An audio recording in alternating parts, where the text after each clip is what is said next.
In my last video, I talked about how Pop Mart's sudden mass restocking led to a sharp drop in LABUBU's resale prices, triggering what might be the start of a total collapse. If you're interested, please check out this video. When the bubble bursts, it's always the ones who didn't exit in time get burned the hardest. In this video, let's rewind and take a closer look at the last LABUBU, Bearbrick. Once praised as the Hermes of designer toys, this collectible bear was pumped to insane heights between 2020 and 2022. But now, it's crashed hard. Let's see exactly how it fell apart. History has a funny way of repeating itself. So here's the big question: will LABUBU follow the same path? And if you see it as an investment, is now the right time to buy in? All the answers are in this video. Stick around till the end, you'll walk away with some real insights. And if you've got thoughts of your own, welcome to drop them in the comments. I'd love to hear what you think. Bearbrick, also spelled Bearbrick, was launched by Japan's Medicom Toy in 2001.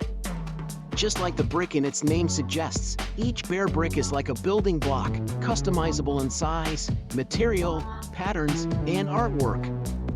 Over time, it's been split into three main types: standard series, collaborations, and special editions, with wildly different prices depending on rarity and demand. The most basic ones are called 100%, only 7 centimeters tall, with simple designs and mass production. Retail price? Just $10 to $15, and they almost never go up in value. But what collectors and flippers really chase are the larger sizes, especially the 400% at 28 centimeters and the 1000% at 70 centimeters. Official retail for a 400% usually runs from $100 to $500, while 1000% pieces can go from $500 to as high as $3,000, making them the main targets for speculation.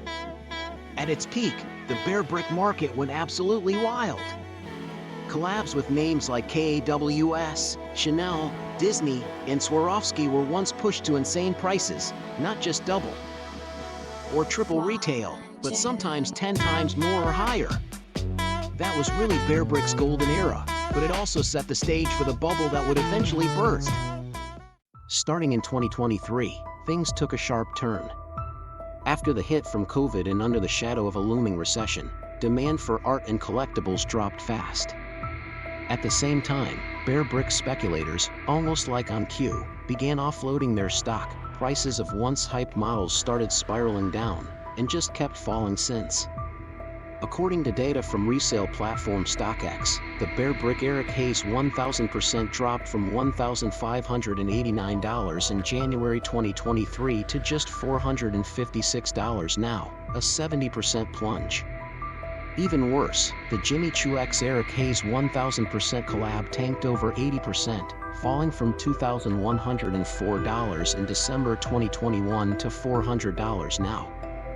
One of the most expensive models, the KAWS Original Fake 6th Anniversary 1000%, dropped from $12,800 in October 2022 to $8,945 now, a total 43% loss. But the most dramatic crash, that goes to the 2020 triple collab between Bearbrick, Japanese artist Sorayama, and American artist Daniel Arsham. That piece plummeted from $15,204 to just $1,145 now, a jaw-dropping 90% drop. These are just the headlines. Today, it's easy to find collabs and limited editions selling for less than their original retail price. When you compare today's red-hot LABUBU to Bearbrick back in its prime, some patterns are eerily similar. So the big question is Pop Mart just repeating Bearbrick's rise and fall? Back in 2018, a Bearbrick showed 1000%, made in collaboration with Chinese artist Yuminjun, sold for a record-breaking $157,000 at Christie's. Coincidentally, that's almost the exact same price as LABUBU's latest auction high.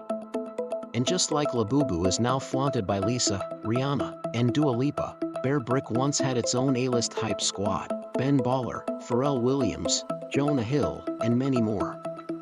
Some promoted for love, others maybe for money, but either way, it really worked.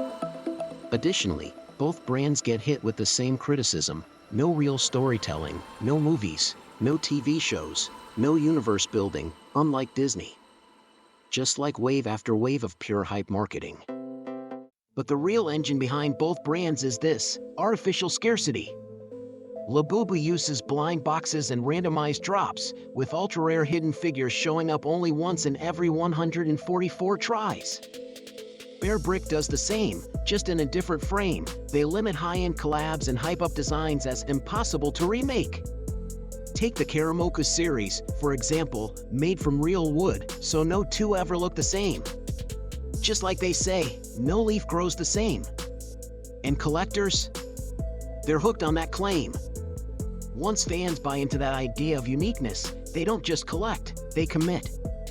That sense of exclusivity becomes part of their identity, and that identity is what fuels insane resale prices. Sure, nature may never grow two leaves the same, but crafting a unique one by hands is an easy game. To true believers, it's rare and worth the price. To skeptics, it's just marketing hype in disguise, a flashy trick, consumerism scam, selling dreams wrapped up in a shiny glam.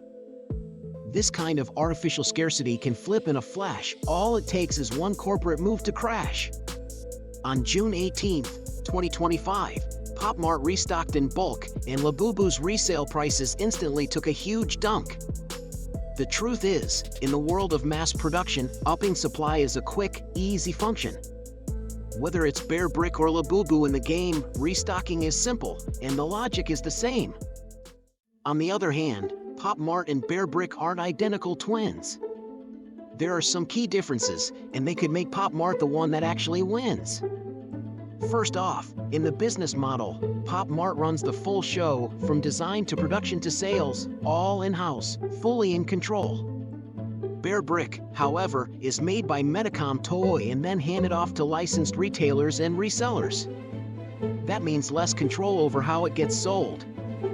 Also, more importantly, Pop Mart isn't just about collecting for clout. They actually invite fans to get involved, repaint, restyle, and remix their LABUBUs. There are official contests and exhibitions built around that. It's about turning a collectible into something personal, playful, and alive. Bearbrick, by contrast, is way more static. Most collectors just stick it on a shelf, treat it like a status symbol or an investment. Very few actually play with it. So let's circle back to the big question: if LABUBU is an investment, is now the right time to buy in? Here's my take: if you're buying out of love, go for it.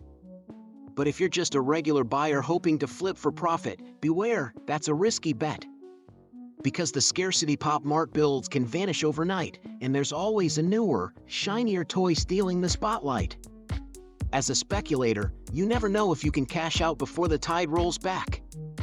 But as a true fan, you will get the real fun of collecting, as well as the real joy of playing, and maybe you'll witness Pop Mart build something that actually lasts. Even when LABUBU takes a rest, that lasting spark might just be the best. That's all for today. I put a lot of effort into this video, so if you enjoyed it, don't forget to like, comment, and subscribe. It really helps me out. Thanks for watching, and I'll see you in the next one soon.